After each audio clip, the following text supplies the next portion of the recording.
Somebody say yes. Because I'm serious about my worship.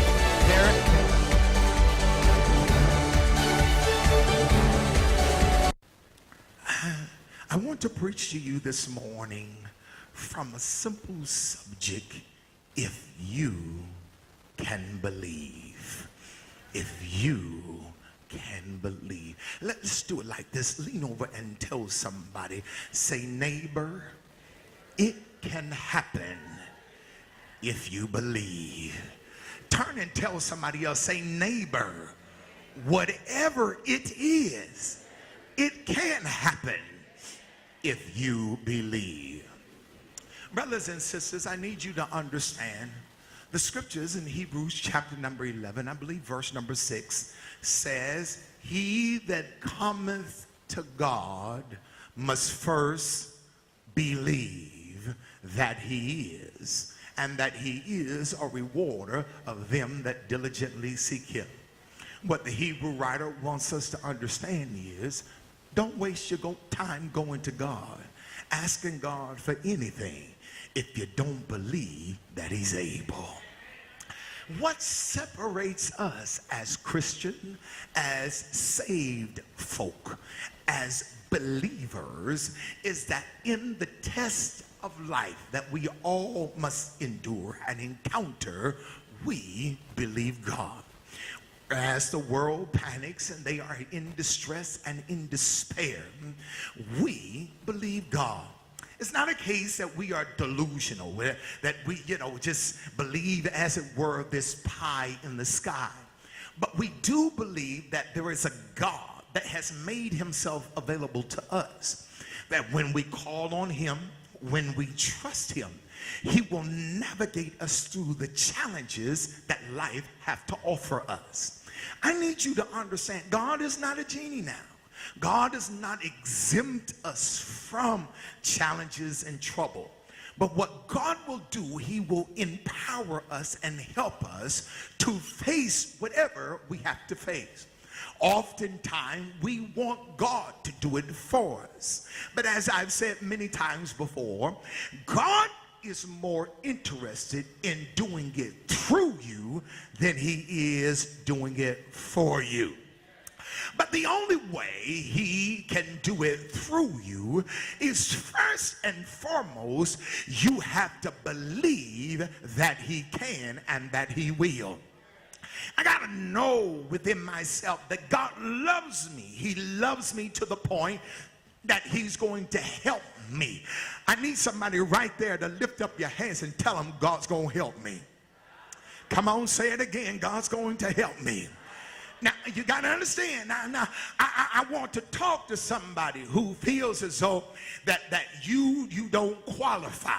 You don't meet the specification, prerequisites for receiving something from the Lord. You feel as though you don't measure up. You don't meet the standards. But I want to lay all of the qualifications aside and let you know on this morning that if you can believe that God will do it for you, you can expect it to happen in your life.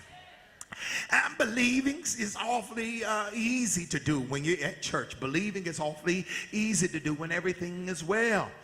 But it becomes extremely challenging when the creditors are on the phone saying, give me my money.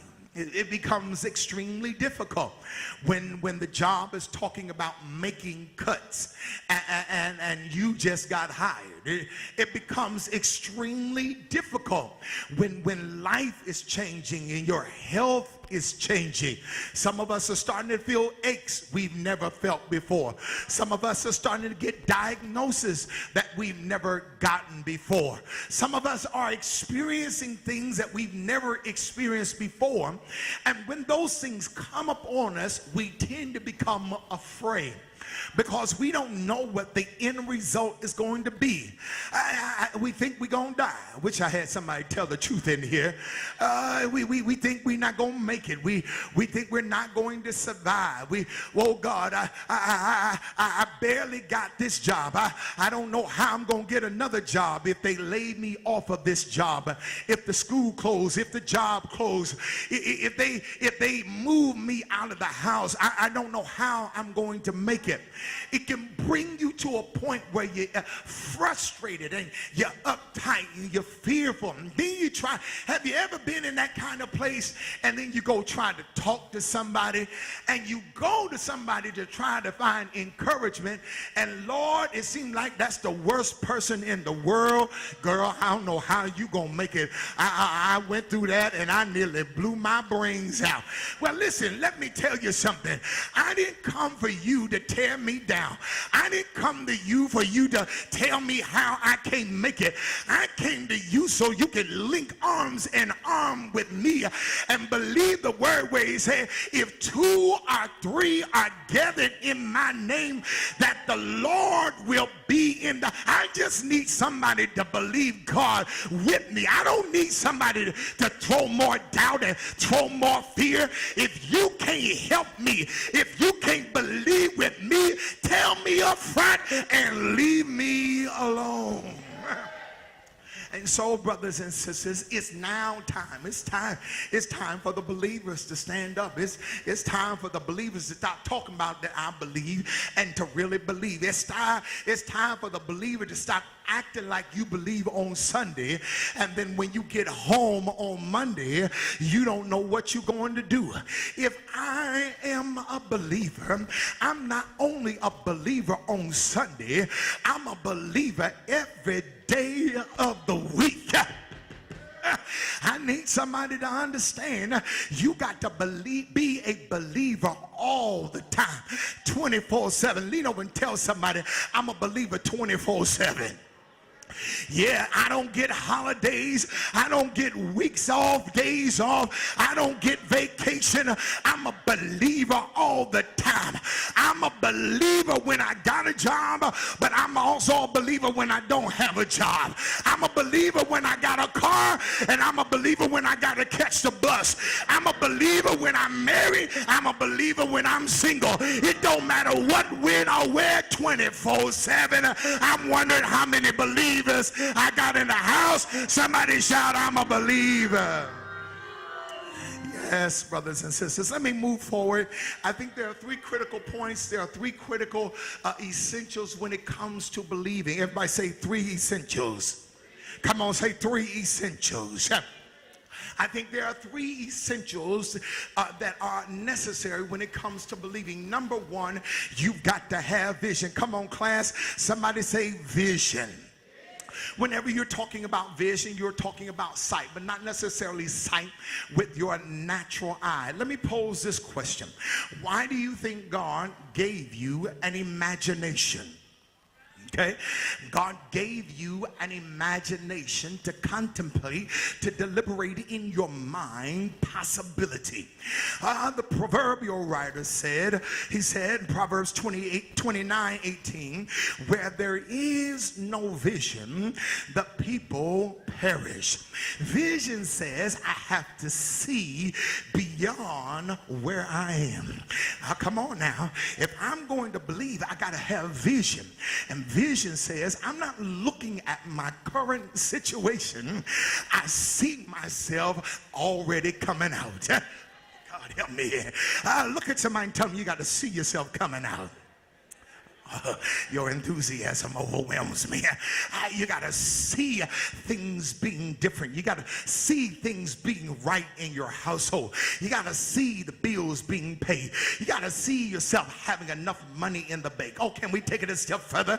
I don't just have enough money in the bank, shucks. I got a savings account. Oh, God, I know somebody just don't know what I'm talking about right there. I don't just have a checking account to pay my bills, but I have a savings things that count. I got to see that as a possibility in my life. And I don't just see it for us. I got to be able to see it for myself.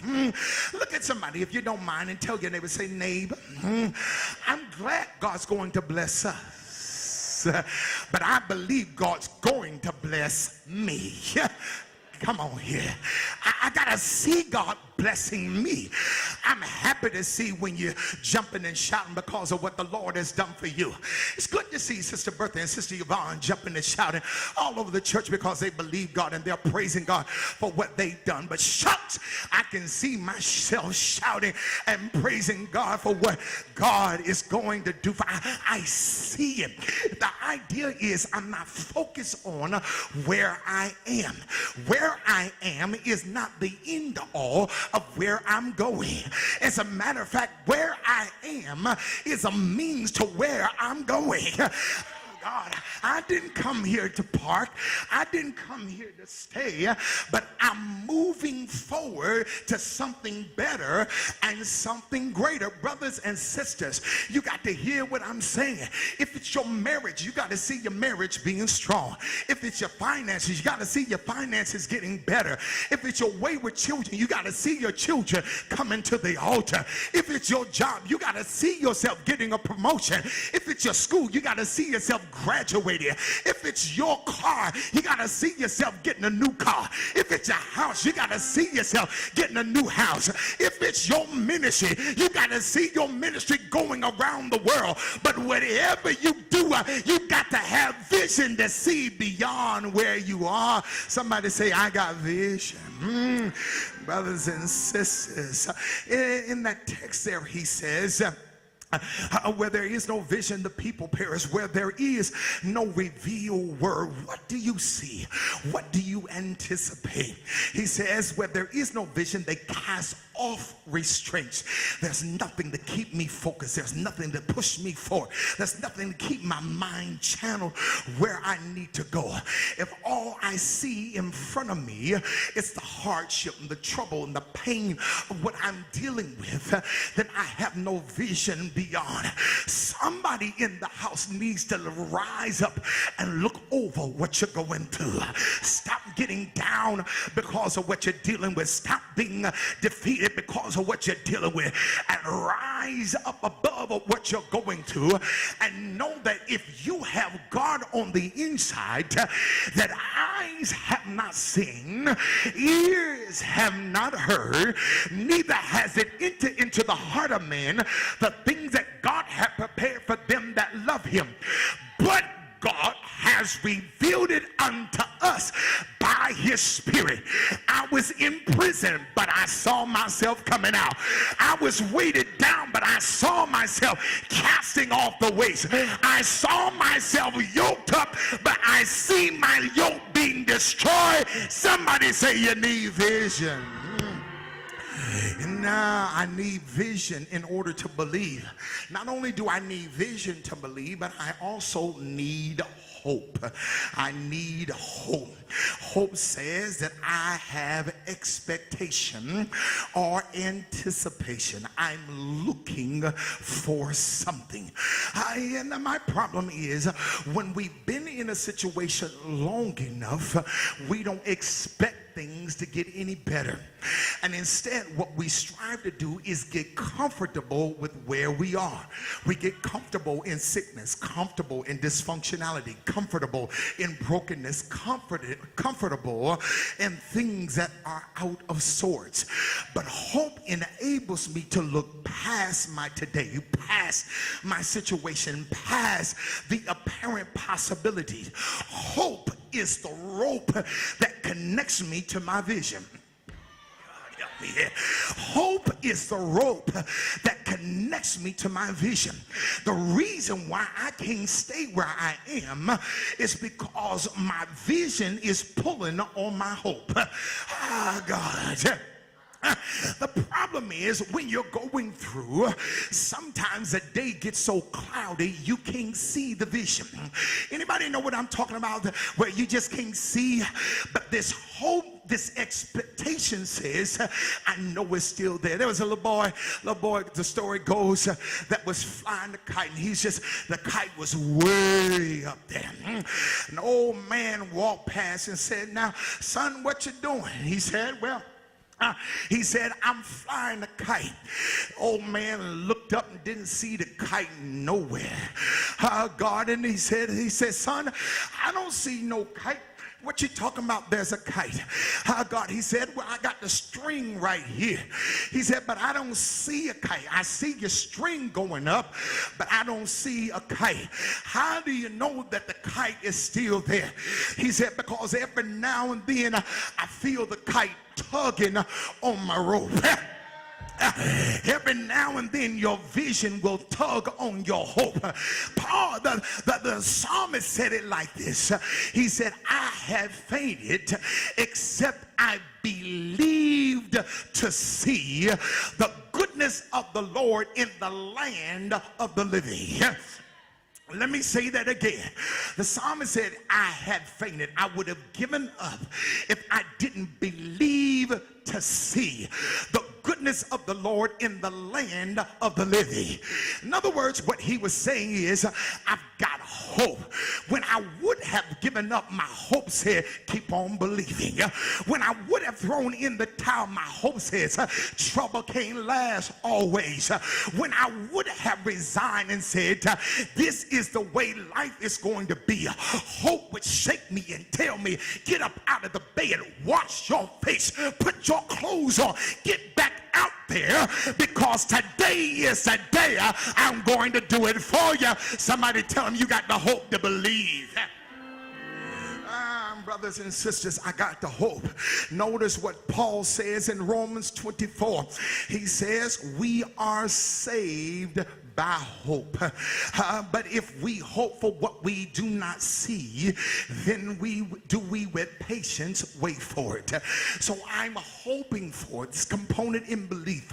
I'm hoping for it, and because I hope, I wait. God help me here. Because I hope I don't walk out too fast. Because I hope I don't quit too soon. Because I hope I don't bail out. I know they're talking about me, but I'm going to wait it out. Can I drop this on somebody right here, for whoever this is? You got to learn how to wait out the liars. You got to learn how to wait out the haters, because they are always scheming and plotting, trying to bring you down. But when you got vision and you got hope, there's something that says on the inside that your hope and your vision will outlast the liar. Oh, yes. God, lie on me all you want to. I'm going to wait it out. Lean on somebody if you don't mind and tell them, wait it out, wait it out. Instead of crying, just wait it out. Because what God is going to, I know we got these new cakes. We got these new cakes, these Betty Crockers, Pillsbury, and Duncan Hines. But do y'all remember the homemade cakes? How mom would just whip that stuff up. And then y'all remember what she would do when she would put it in the pan? She would just kind of drop it to get the bubbles. I wish somebody knew what I was talking about. God, bubbles. Because if you let the bubbles stay in the cake, while the cake is in the oven, if somebody bumps or somebody jumps, the cake is going to fall. God, I'm talking to somebody. You've been dropped and you've been handled, but what you didn't realize was all the lies were just bubbles that were thrown into your cake batter. Every lying word, every backbiting word was just lies that were thrown into your batter. Have you ever mixed up a cake and you had lumps of flour that just wouldn't get, the lump had to be smashed? Lean over and tell somebody, I've been bruised, I've been crushed, I've been broken, but I'm still here. And what had to happen, God had to drop me The reason why God had to drop me is because my spirit had been infiltrated with a bunch of lies that folk told. And I started to believe some of the lies. But the more he dropped me, the more settled I became. And the lies started to fall out. But he wasn't done then. He threw me into the fire. But I'm so glad I didn't fall apart when I went in the fire. I got more together when I got in the fire. Can you say amen? Ah, yes. Ah, yes. When you get shaken, it's because God's shaking out the liars. God's shaking out the haters. Some folk, oh Lord, I'm messing up. I feel it. Some folk, God's trying to pull out of your life, and you trying to hold on to them. They're nothing but an air bubble that's going to make your cake fall. God's put too much good stuff in your batter for you to let a fire mess up the whole cake. I've come through too much to go back now. If God is saying let it go, I'll let it go, and let's just kiss and say goodbye. Brothers and sisters, you got to have hope. And in having hope, I'm just going to wait. I believe. Why are you still here? Because I believe God. It's on the way. I got to hurry up, y'all. I got to get to my story. The third thing that is necessary is that I've got to have determination. I've got to have a determination down on the inside that says I am going to do whatever I have to do. I'm not just looking for God to do it all, but as Pastor Tabitha likes to say, God wants me to participate in my miracle. Yes, he wants to participate. God wants to use you. And by me being determined, I stand in agreement with God and say with God, I've got the vision, I got the hope. And the determination says, I believe God can do it right now. If you don't mind, high five your neighbor and tell him God can do it right now. Y'all ain't talking in here. Look at somebody and tell them God can do it right now. He can heal your body right now. He can put money in your pocket right now. He can turn your life around right now. He can have a new employer call you right now. I got the vision, the hope, and determination that says I believe God can do it right now. So then, brothers and sisters, it is with determination, Paul says in Philippians 3:14, that I press toward the mark. I'm leaning into it. I'm not intimidated by it, but I'm leaning into this thing. I'm not cowering back. I'm not running scared, but I'm leaning. Look at somebody and tell them lean into it. Maybe you can understand this language. Don't be no punk. Don't be no sissy. Lean into that thing. You got to understand whatever you're dealing with, it's more scared of you than you should be scared of it. But it's trying to make you feel like you're not that much. But I need to announce to somebody right here, if you only knew how big you were in God, if you only knew how strong you were in God, you don't realize that when you walk into the room, demons begin to tremble because of your presence. You don't realize things begin to shift and change when you step into the arena, because you are big in God. So you don't have to run and hide.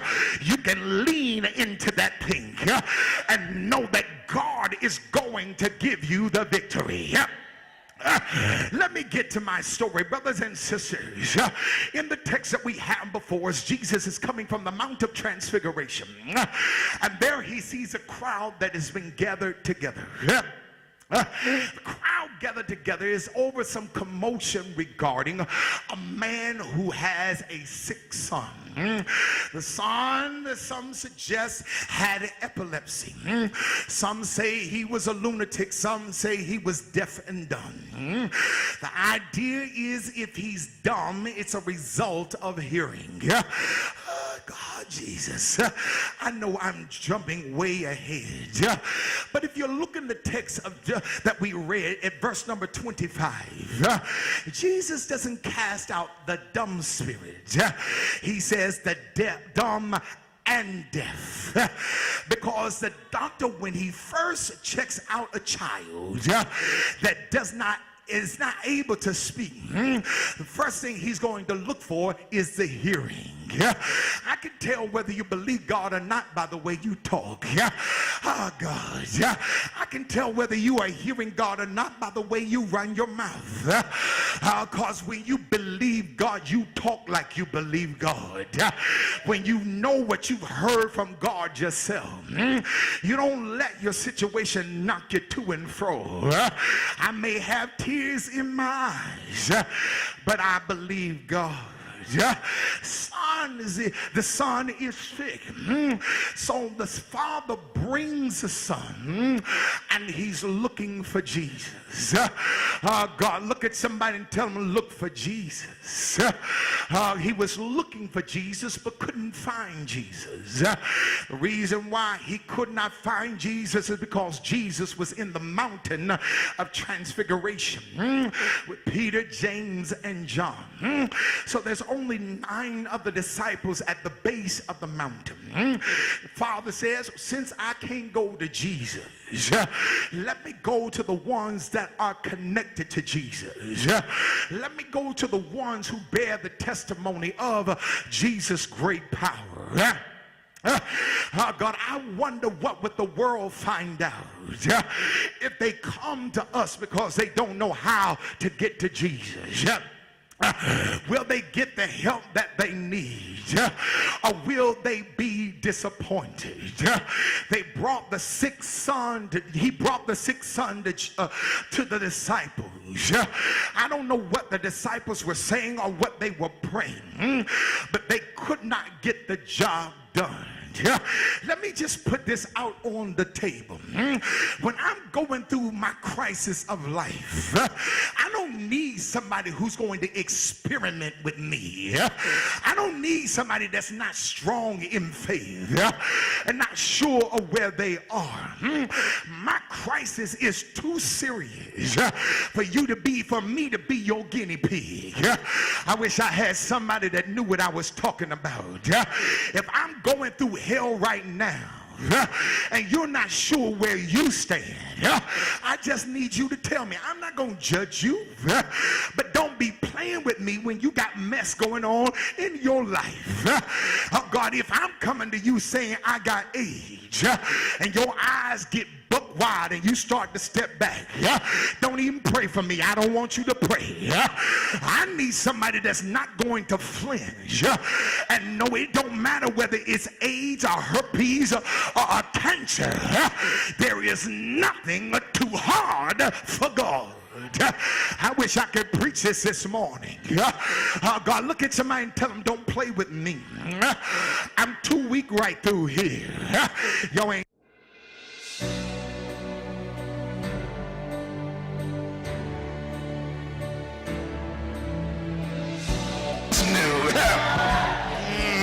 Somebody say yes.